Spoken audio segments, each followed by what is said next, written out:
Pelar la pava. Vivía en cierta época una amplia familia en uno de los campos de nuestro país. Como sucede siempre atendiendo a circunstancias generacionales o por afinidad de caracteres, algunos hermanos se llevan mejor que otros, lo que era el caso de Eusebia y Quiteria. De los 10 hermanos entre hembras y varones que componían la familia. Ellas eran las últimas del matrimonio, el cual tenía ascendencia española por parte de los abuelos. Razón por la cual todos eran blancos y finos, aunque humildes campesinos que vivían de la tierra como todos en su derredor. En la mayoría de los casos. Quiteria y Eusebia siempre asistían juntas a todos los encuentros y eventos que tenían origen en la demarcación cuando les eran permitidos, de lo contrario. Permanecían en el hogar apareadas, ya sea en el trabajo doméstico, en los estudios o en el juego. Es así como en cierta ocasión las dos hermanas, siendo apenas adolescentes, asistieron con sus parientes mayores a la casa de una hechicera que tenía como oficio encantar a los parroquianos leyéndoles las manos, la taza y también las barajas. Era un hábito muy común entre los habitantes de aquel lugar y siendo la única en todo el vecindario, la misma era respetada y venerada.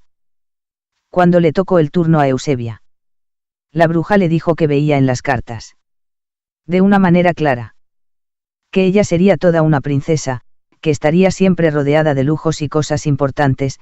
Dentro de esas cosas le enumeró joyas, bellos vehículos, perfumes y viajes por todo el mundo. La niña estaba maravillada e incrédula, no paraba de sonreír con todas esas cosas hermosas que le acababan de predecir. Al llegar el turno de Quiteria, la pitonisa puso en el acto su rostro sombrío y con la mayor naturalidad, y sin reparar en que su cliente del momento tan solo era una niña, aseveró: Veo en las cartas algo malo para ti. Miseria, tristeza, muchos hijos, eso sí, pero todos con la cara triste como si les faltara algo o estuvieran hambrientos. Finalmente, la profetisa miró de frente a la jovencita y la despachó diciéndole: La verdad es que no veo nada bueno. Parecería que tu destino toda la vida será el pelar la pava. La recepción de aquellos vaticinios en las niñas fue algo curioso. Pues mientras Eusebia no dejaba de sonreír y contarle a los familiares y amigos lo que sería su futuro de acuerdo a la adivinadora, Quiteria en cambio no se inmutaba al respecto, ni siquiera cuando aquella mujer la miró de frente y le hizo el augurio fatalista. Sin saberse por qué, ella mantenía más bien una actitud adulta ante estas cosas e incluso no entendía por qué su hermana encontraba tanta alegría en algo que, al menos para ella, no tenía sentido. Pero la marcha del tiempo no se detuvo. Las hermanas crecieron hermosas y saludables y, lo que es más importante, siempre queriéndose y extrañándose una a la otra. Quiteria había casado con un hombre del lugar, trabajador y buena gente pero humilde al igual que ella. El joven matrimonio había emigrado a la ciudad de la Romana, tratando de encontrar un mejor lugar para la educación de los hijos que ya empezaban a llegar. Eusebia, en cambio, quizás por tener la mente puesta en aquellos vaticinios que le habían hecho o por simple golpe de suerte, casó con un joven hacendado de la comarca en cuya mente puso la idea de que se fueran a vivir a la capital, centro de la civilización y también el oropel. En su desarrollo pleno de mujer y administradora del hogar, las dos hermanas llevaban vidas distintas y sus caracteres se habían forjado en base a sus realidades. Mientras Eusebia se manifestaba siempre altiva, decidida e impetuosa, Quiteria era sumisa, humilde y respetuosa. Mientras el esposo de la primera era tranquilo y acataba las decisiones de su compañera, Enrique, que era el nombre del esposo de Quiteria, era un ser activo, trabajador y de acciones rápidas. Lo que nunca variaba entre las dos hermanas era el afecto, el cariño y la solidaridad que siempre se profesaban. No importaba la distancia, Eusebia, que era la más viva y la que mejores condiciones tenía, siempre mantenía latente los lazos de unión con su hermana, los cuales se expresaban cada cierto tiempo con visitas que le hacía viajando desde su casa en la capital hasta la modesta vivienda en Umba, Río de la Romana, en donde se encontraba Quiteria junto a su esposo y 3 niños que les habían nacido.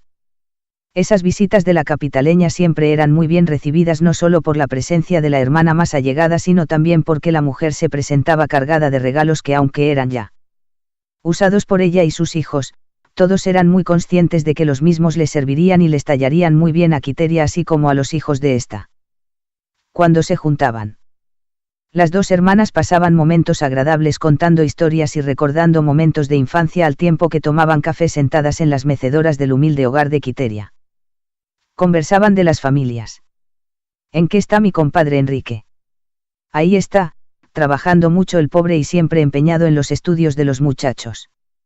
Yo no le digo a usted nada porque es su marido, pero el compadre es poquita cosa, no es posible que el tiempo pase y ustedes sigan viviendo en la misma miseria de siempre. Mire a esos niños cómo están, desnutridos y harapientos. Es verdad lo que le dijo la hechicera una vez, que iba a pelar la pava toda su vida, insistía la hermana visitante. Empero, Quiteria, como aquella vez que no puso atención al funesto comentario cuando era aún una niña, tampoco ahora se lo tomaba en cuenta a su hermana, limitándose a responder. Enrique es un hombre bueno, él no hace más que trabajar y luchar por sus hijos, me quiere y también me respeta, eso para mí es más que suficiente, decía, y agregaba. Lo que pasa, hermana, es que en la vida todo cuesta, las cosas no son simples y sencillas para las personas pobres y decentes. De gracias usted todos los días por haber encontrado en su destino, a un hombre bueno y con recursos económicos, como mi compadre Modesto aseveraba. Así discurría el tiempo, las mismas posiciones económicas y los mismos hábitos entre las hermanas. Sin perder la costumbre. Eusebia no dejaba de ir cada cierto tiempo donde Quiteria, lo que hacía manejando su propio vehículo último modelo y cuyo maletero llegaba lleno de diversos artículos para ella y sus sobrinos. Era curioso. De la misma manera en que Eusebia apreciaba a Quiteria. Se sentía bien junto a ella y trataba de protegerla. De igual manera parecía regodearse cuando rememoraba ante familiares y amigos la profecía de aquella sibila. Al decir que ella sería toda una princesa mientras su hermana pelaría la pava toda su vida. Pero cuando su carcajada era mayor, era cuando contaba que en una ocasión ellas andaban juntas y al encontrarse con una amiga, ésta le preguntó si Quiteria era su madre. Esta, en cambio, no hacía caso a ese comportamiento y antes, por el contrario, reía al ver llena de gozo a su hermana cuando contaba esas anécdotas. Se querían tanto. Que Quiteria todo se lo perdonaba a su hermana y la defendía hasta en sus errores. Excepto en una ocasión, en que se vio precisada a llamarle la atención de forma severa, aun a riesgo de distanciarse. Sucedió un día en que, habiendo llegado de visita donde su hermana desde la capital, Eusebia le comentó a Quiteria. «Hermana, voy a irme de paseo a New York». «¿De verdad, Eusebia?», exclamó Quiteria. «Sí, ese siempre ha sido mi sueño, conocer esa ciudad tan bella de la que todo el mundo habla y que vemos en las revistas y en el cine. Yo quiero andar, eso está en mi destino tal y como me lo pronosticó la hechicera». «¿Usted recuerda?», expresaba entusiasmada la visitante. «Bueno, si es su decisión, hágalo, pero dígame una cosa, ¿y el compadre Modesto y sus hijos, qué piensan al respecto?», preguntó la hermana un tanto preocupada. Esos muchachos están grandes ya, el pai que se ocupe de ellos mientras no estoy», fue su respuesta mientras hacía una mueca despectiva. Quiteria se quedó pensativa y triste un instante, y entonces aconsejó. «Tenga cuidado, hermana. Los adultos nos casamos para estar juntos en todos los momentos. En los buenos y en los malos, en cuanto a los hijos, es en este momento, cuando son adolescentes, que más necesitan de la protección y vigilancia de los padres. Somos su guía, si no los orientamos, podrían perderse». «Ay, hermana. Usted siempre hablando plepla, es por eso que siempre ha vivido en la miseria, y pasará toda la vida pelando la pava y todo eso por estar haciéndole caso al hombrecito ese de su marido. ¿Por qué no se va conmigo? Venga, yo le consigo visa y le pago el pasaje, deje este mundo de miseria, llévese de mí», le decía insistentemente Eusebia. Fue en ese instante cuando, Quiteria, como impulsada por un resorte, se levantó del lugar en donde se encontraba y con acritud se dirigió a su hermana. «Mire, Eusebia. Usted se ha pronunciado en esos términos refiriéndose a Enrique en más de una ocasión y se lo he perdonado porque es mi hermana y la quiero mucho. Pero que sea la última vez. Pues él es mi esposo, razón más que suficiente para su respeto y consideración, aparte de que es un hombre bueno y trabajador y que también la respeta a usted y a su familia». Con los ojos humedecidos por el coraje, la noble mujer prosiguió. «Espero que le vaya bien en su viaje, pero no tiene que decirme lo que tengo que hacer.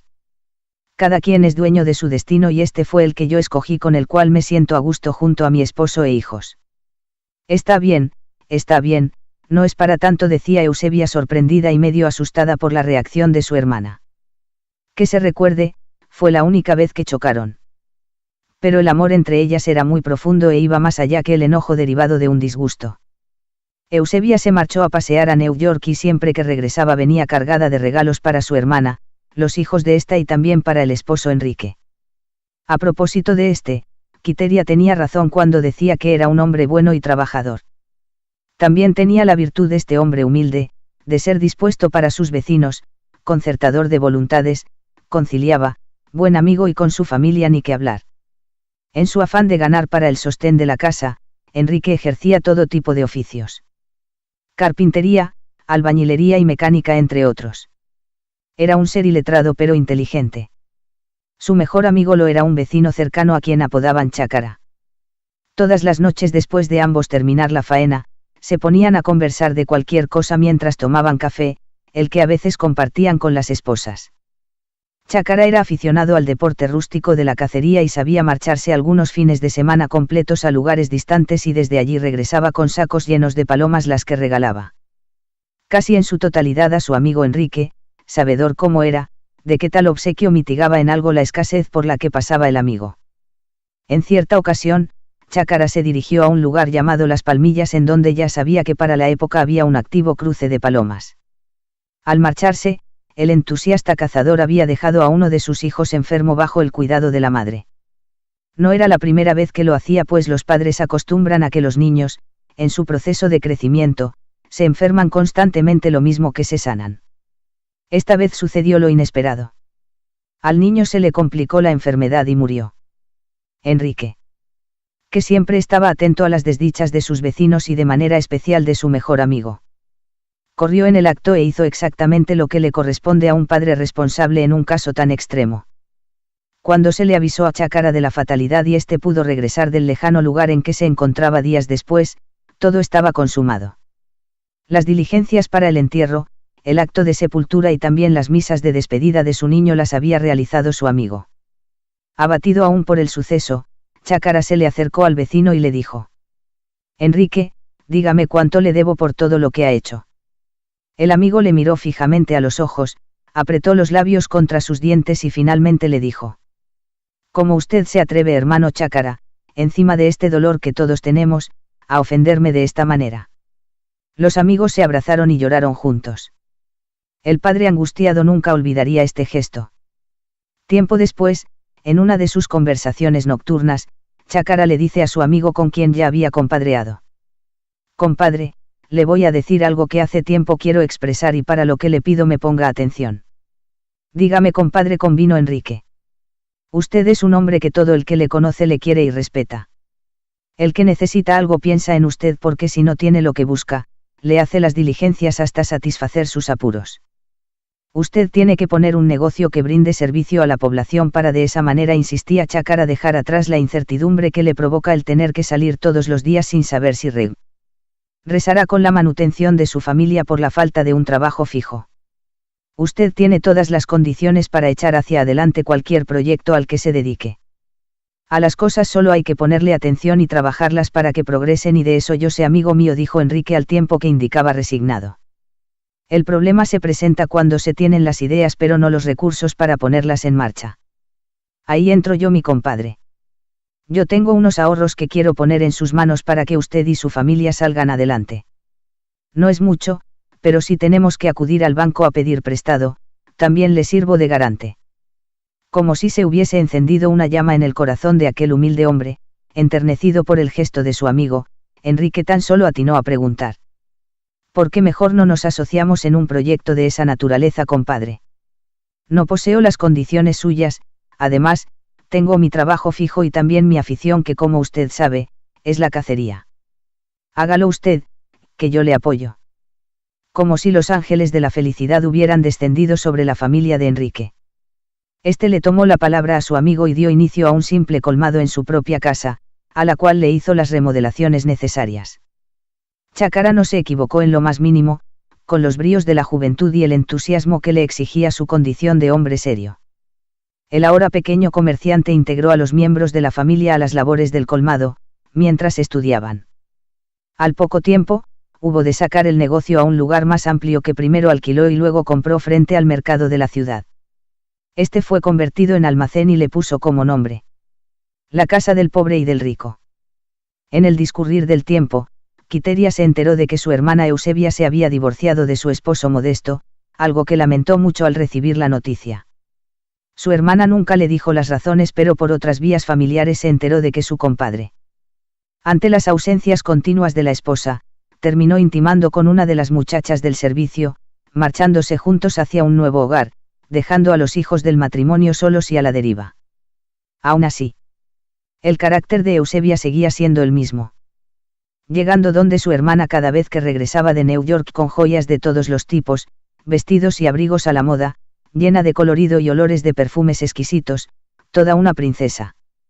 Junto con algunos obsequios de los que siempre llevaba a su hermana y a sus hijos. Ahora también traía algunas fotos en donde ella aparecía en avenidas y parques hermosos de New York y también junto a imágenes de figuras famosas que se hacía tomar en el Museo de Cera de la ciudad norteamericana. Cuando su hermana así como los hijos de ésta le preguntaban sorprendidos y llenos de ingenuidad cómo se había encontrado con el presidente de esa gran nación o con el ícono del cine y el canto francio, Frank Sinatra, ella les contestaba de la manera más franca y natural: es que la gente allá no es como aquí.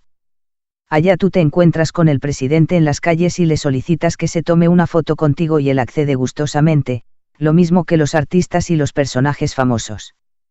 Allá no es como aquí, no, allá la gente es decente, decía como si nada, dejando a los demás con la boca abierta.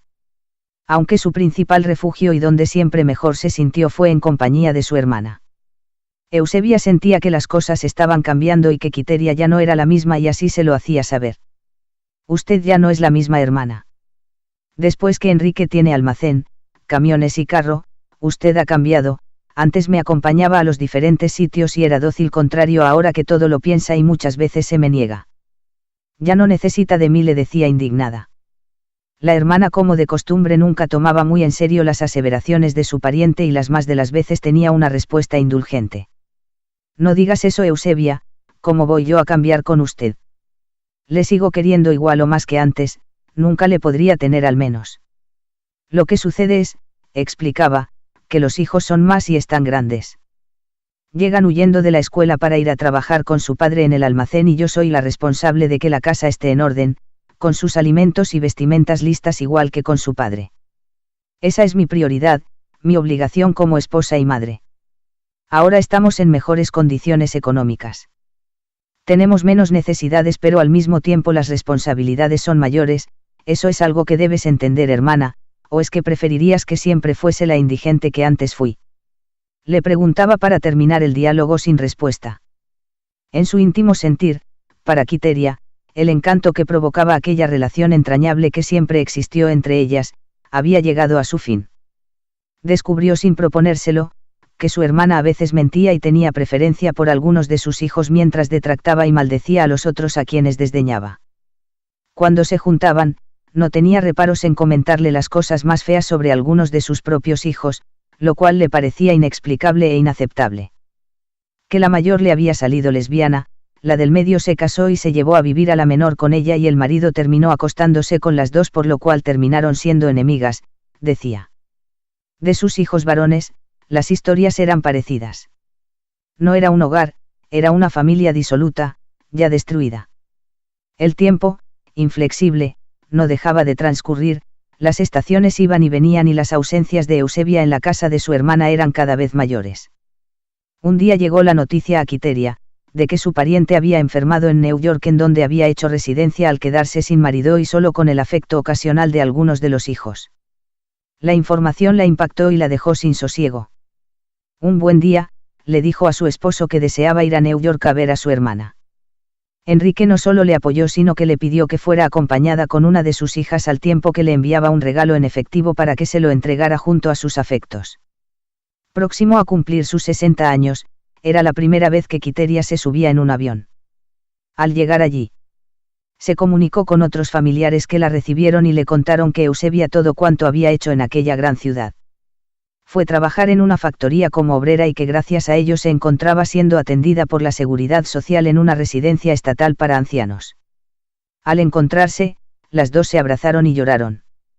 Eran notables los signos del mal de Parkinson en ella, la enfermedad diezmaba su cuerpo hasta el punto de aparentar 20 años más de los que tenía. Aún así, las hermanas podían conversar de forma agradable mientras se acariciaban mutuamente. La visitante le expresó, entre otras cosas, que Enrique, ella y toda su familia podían atenderle con mucho gusto, si decidiera retornar al país.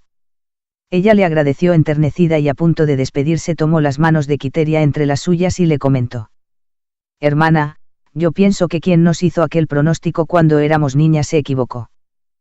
«¿Por qué dice eso, Eusebia?», preguntó la hermana extrañada. «Porque la princesa siempre ha sido usted y he sido yo quien toda la vida ha pelado la pava. Usted siempre pensando en esas cosas». «Sí, hermana. El principado de los seres humanos se encuentra en su paz y felicidad interior y usted siempre. No importa la adversidad de las circunstancias. Le ha sonreído a la vida, yo en cambio. Tratando de encontrar una vida inexistente, me la he pasado en una agonía que no hace más que corroerme el alma y sumirme en la pobreza más espantosa, la del espíritu». «No hables así, hermana mía», fue la respuesta piadosa. Las visitantes cruzaron el umbral de la puerta. Ya dentro del taxi, la hija, al ver a su madre tan compungida por la escena que habían dejado atrás, preguntó: «Mami, tú quieres mucho a mi tía Eusebia». «Claro, mi vida, que le quiero entrañablemente», y agregó: «Ella es una buena mujer, cuando tú aún no habías nacido, éramos muy pobres y tu tía siempre nos ayudó. Es una bella persona, solo que es inconforme y vanidosa».